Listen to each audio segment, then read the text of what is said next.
Dr. Jim Lower, yang mana dia menyatakan bahawa antara cara untuk kita tingkatkan performance kita, produktiviti kita adalah kita fikir bahawa apa yang kita nak dekat batu nisan kita.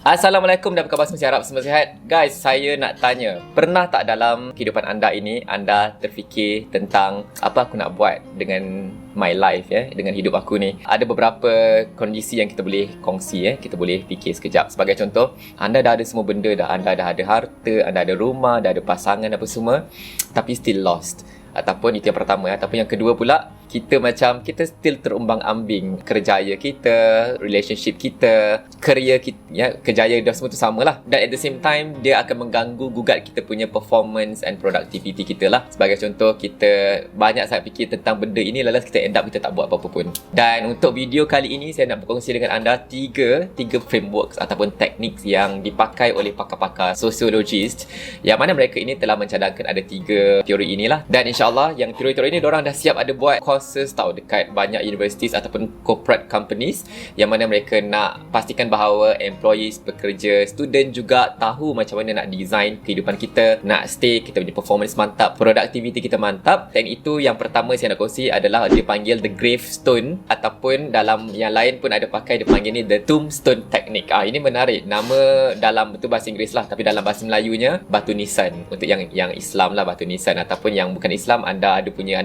batu tu yang tulis bila anda mati tu, dekat anda punya kubur tu kan ada tulis nama. Dan untuk yang Kristian ni, bila nama diorang ada tapi dekat bawah-bawah tu ada macam description lah berkenaan dengan si mati ni masa hidupnya dia buat apa dan sebagainya kan. So bila teknik ini telah diperkenalkan oleh performance psychologist yang diberi nama Dr. Jim Lower, yang mana dia menyatakan bahawa antara cara untuk kita tingkatkan performance kita, produktiviti kita adalah kita fikir bahawa apa yang kita nak dekat batu nisan kita ataupun kita punya dekat kubur tu nanti, what kind of like description yang kita nak tulis dekat situ. Okey, yang Islam mungkin tak adalah, tak tertulis dekat batu nisan kita, tapi tertulis dekat buku amalan kita.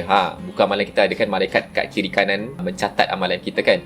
So Dr. Jim ni dia cadangkan fikir 6 words, 6 perkataan untuk anda, ataupun highlights untuk buku yang Islam, 6 highlights yang nak dicatatkan dekat dalam buku amalan anda itu, ataupun untuk yang bukan Islam, dekat anda punya batu nisan itu, anda punya tombstone itu, apa yang anda nak hendak ditulis dekat situ. Sebagai contoh, anda nak dikenali sebagai seorang yang meninggalkan legacy tentang philanthropism, memberi donation, ataupun giver, orang yang sangat kind, hati yang baik, tak berkira, selalu senyum. Anda boleh fikir 6 words ataupun perkataan yang anda nak ada dekat anda punya batu nisan itu atau buku amalan anda lah. Dan kalau saya boleh kongsi sedikit, saya nak insyaAllah lah dekat dalam buku amalan saya tu ada tertulisnya Nazri orangnya giver, caring, insyaAllah saya cuba, loving, knowledge juga, knowledgeable, suka berkongsi ilmu, kerana ilmu itu cahaya menerangi kan. Dan yang kelima adalah bridge, jambatan. Saya ni suka jadi jambatan kepada ilmu-ilmu yang pelbagai, ilmu-ilmu productivity, biomedical engineering, artificial intelligence, teknologi dan sebagainya. Itu memang minat saya lah. Saya nak jadi jambatan untuk menghubungkan antara saintis dan masyarakat di luar sana juga. So Nazri is a bridger. Dan yang keenam adalah hamba-mu tu, kita tahu sehebat mana kita pun, kita tahu at the end of the day kita hanya seorang hamba kan. So itulah dekat batu nisan saya, dekat buku amalan saya. InsyaAllah these 6 highlights itu ada tertulis dekat dalam buku amalan saya. Anda boleh fikir anda punya, InsyaAllah dengan adanya ini punya 6 perkataan ini akan jadi motivasi untuk anda design anda punya kehidupan dengan lebih jelas. Right? Yelah, dah kita design dekat batu nisan kita, kita ada highlights dan kita tahu bahawa kita kena make full use of kehidupan nyawa yang kita ada sekarang ni. Sebab kita tak tahu kematian itu akan datang bila kan. Anytime boleh datang. Mungkin sekejap lagi selepas anda dengar video ini, ataupun saya sendiri selepas saya rakam video ini.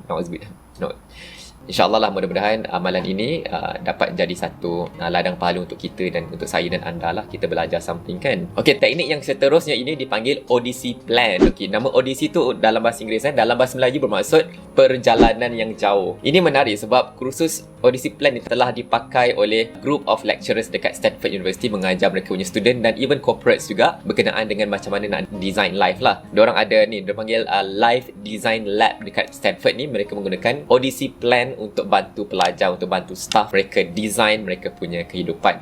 Right? So apa itu Odyssey Plan? Odyssey Plan ni adalah kita rancang kehidupan kita for the next 5 10 or 15 years. Ya, kita rancang perjalanan jauh kita itu. Dan ada orang macam lah, aku tak suka rancang, aku tak suka rancang. Sebenarnya ada seorang former presiden US ni, dia share satu quote yang sangat menarik. Dia kata apa tahu? Planning is everything, but the plan is nothing. Nampak tak beza dia? Planning itu adalah satu verb, kata kerja, perbuatan. Maksudnya perbuatan kita merancang itu akan bagi satu idealization untuk kita ada satu vision berkenaan dengan kehidupan kita. Dan vision sebegitu, satu cognitive activities dekat otak dan hati kita itu, perasaan kita itu akan bantu kita untuk betul-betul design dan take action untuk kehidupan kita yang lebih ideal dalam masa 5 tahun, 10 tahun, 15 tahun akan datang. Dan quote itu bersambung, dia kata, planning is everything but the plan is nothing. The plan is nothing maksudnya plan itu adalah satu noun, kata nama. The plan is nothing sebab kita tahu dia akan berubah. Tapi kita tak perlu risau sangat tentang plan itu, tapi kita lebih concern dan put effort into kita punya proses kita nak come up with the plan. Itu proses itu. Kita fokus pada proses, bukan pada destination. Okay, itu tentang Odyssey Plan lah. Dia ada template dia, Odyssey Plan dia ni. Macam contoh tahun pertama, apa yang patut kita fokus. Tahun kedua, tahun ketiga, tahun keempat, tahun kelima. So, ini adalah template dia dan saya ada letak link dekat description box below. Anda boleh tengok template ini dan anda boleh plan lah kehidupan anda. Anak-anak mereka-mereka yang pada usia 20 ke 30, 20, 35 ini adalah satu premium masa untuk anda punya Odyssey Plan. Sebab sebenarnya ada 6 stages kehidupan manusia mengikut ilmu sosiologi dan antaranya adalah Odyssey stage itu. Tapi untuk yang mereka-mereka yang dah berumur ni, jangan risau, anda masih ada peluang untuk anda rancang juga for the next 5 years, 10 years. Saya punya mentor, business mentor pun dia cerita dekat saya, Nazri, aku dalam masa 3 tahun akan datang aku dah tahu aku nak pencen dan aku ada this amount of money dan aku nak buat like something to do with community engagement dan sebagainya. Saya respect dan saya macam like, okay, that's why dia sangat berjaya kerana dia ada Odyssey Plan. Anda ada tak?